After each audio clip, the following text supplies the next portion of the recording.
ሰናይ ስድራነ ትግራይ ዝተባለ ትካል ኣብ ወረዳታት ዛናን ላዕላይ ቆራረኑ ወረዲ ንዘይብሎም ክልተ ሚእቲ ህፃናት ወርሓዊ ሓገዝ ይገብር ከም ዘሎን ኣብ ማዕዲ ትምህርቲ ዝኸድሉ ባይታ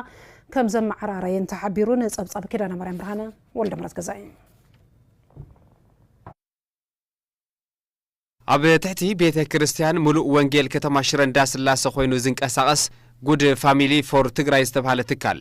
ኣብ ወረዳታት ዛናን ላዕላይ ቆራረን ብዝተፈላለየ ምኽንያት ወለዶም ንዝሰኣኑ 200 ህፃናት በብወርሑ ሕድሕዶም 2000 ቅርሺ ብምሃብ ስራሕቲ ምድሓን ህይወት እናሳለጠ ይርከብ ካብዚኦም እቶም 100 ኣብ ወረዳ ዛና ዝርከቡ ኮይኖም ነዚኦም ኣብ ዝሓለፉ 6 ኣዋርሕ 1.2 ሚልዮን ብር ብሓገዝ ከም ዝዓደልን ለብዘበን ናብ ካልኦት 5 ወረዳታት ብምግፋሕ ቁጽሪ ተሓገዝቲ ናብ 2100 ንምዕባይ ዓሊሙ ይንቀሳቐስ ከም ዘሎን ተወካሊ እቲ ትካል ኣይተ ኣርኣያ ባህረ ገሊጾም ከምቲ መጀመርያ ዝበልናዮ እዚ ክንመጽን ከለና ኣብ ዞባ ሰሜን ምዕራብ ኣብ ዝተፈላለዩ 7 ወረዳታት ኢና ሓገዝ ጀሚርና ኣለና ኣብዚ ዝሓዝናዮ መደብ 2100 ኣካባቢ ቆልዑ በብወረዳኡ ግን ንመጀመርያ 100 እንዳሓገዝና ክንጅምሮ ኢና ሓሲብና መጀመሪትና ካብተን 7 ወረዳታት ሓንቲ ኢልና ዝሓዝናያ ወረዳ ዛና እያ እስካብ ሕጂ ተኸታተለ 6 ወርሕ ንሓገዝና ጸኒሕና እንደገና ቀጺልና ኣካባቢ ካብ ንጅምሮ ንስውን 4 ወርሕ ገይሩ ኣብ ከተማ ስረኽለኻ በጺሕና ኣለና ናብ ካልኦት ከምኡና ወለና ሰፋሕና ክንከዲና እቲ ትካል ሕዚ ድማ ካብ ሓንቲ ገባሪት ሰናይ ብሓገዝ ዝረኸቦም 700 ደፋትር ነቶም ኣብ ወረዳ ዛና ዝርከቡ ህፃናት ዘከፋፈለ ኮይኑ ብዝተፈላለየ ምኽንያት ወለዶም ዝሰኣኑ ህፃናት ሰኣነ ወለዲ ካብ ማዕዲ ትምህርቲ ከይበኽሩ ልዑል ትኹረት ሂብካ ምስራሕ ከም ዘድሊ ኣይተ ኣርኣያ ኣብቲ እዋን ሓቢሮም ኣብ ቤት ስራሕቲ እውን ኣለውና ኣብዚ ከተማ ነቶም ቆልዑ ደፍተር ሰኣን ደፍተር ትምህርቶም ከየቋርጹ ተባሂሉ ሎማዓንቲ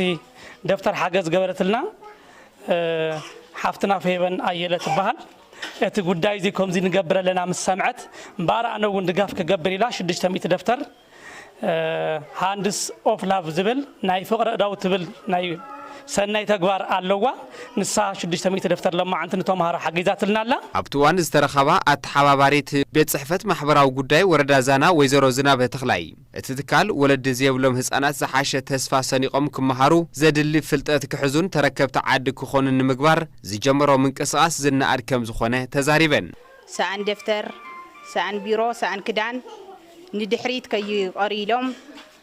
ሰናይ ተግባር እንዳሰርሑ ጸኒሖም እዮም ሕዝውን ነዞም ህፃውንቲ እዚኣቶም ደፍተር ንመምሃሪ ዝኸውን ሰኣን ደፍተር ጠጠው ከይውሉ ኢሎም ተወሳኺ ድጋፍ ሒዞም መፅኦም ኣለዉ እሞ ያው ብጣዕሚ ክብር ኣለና ብሰንኪ ስእነት ገንዘብ ነቶም ህፃናት ከመይ ከም ዘዕብይዎም ተሻቒለን ከም ዝነበራ ዝገለጻ ነቶም ህፃናት ብወለንተአን ይሕብሕባ ዘለዋ ኣዴታት ብወገነን ንዝሓለፉ 6 ኣዋርሕ ዝተረኸበ ሓገዝ ገንዘብ ሩፍታ ከም ዝፈጠረለንን ተማሂሮም ኣብ ዘድሊ ብርኪ ንኽበጽሑ ብኣግባቡ ከም ዝከታተልኦምን ኣረድየን እገም ኣዲኣ ሞይታታ ሃልዒለ ብዋኮ ገይረም ጽአና ውዚ ጸባ ሲድና ቀኒቁና በዚ በእግርና ኸድና ታብ ተፈናቐል ገዚእና ምጽኢና ኣስቲና ዓቢና የኒና ሕጂ ግን 2000 እንዳው ዝህቡና ግን ኣመስጊንና ቆልዑ ነሲዕና ቆልዓ ጽቡቕ ኮይና ዓብያ ኣነ እውን ኣመስጊነ ግልገል ቆልዓ أبايا سينا نبعلا خوينا نهزان كتكون كتكلي كالتت أبجنا أتيا نيرا زجبار سنة يزيو زجبار الله دقف قد تقول آخر مهارك إذا أنا أتيا جمير الله تقول لي تقول أنت أبجنا أنا وصيا أبتم بتسفلا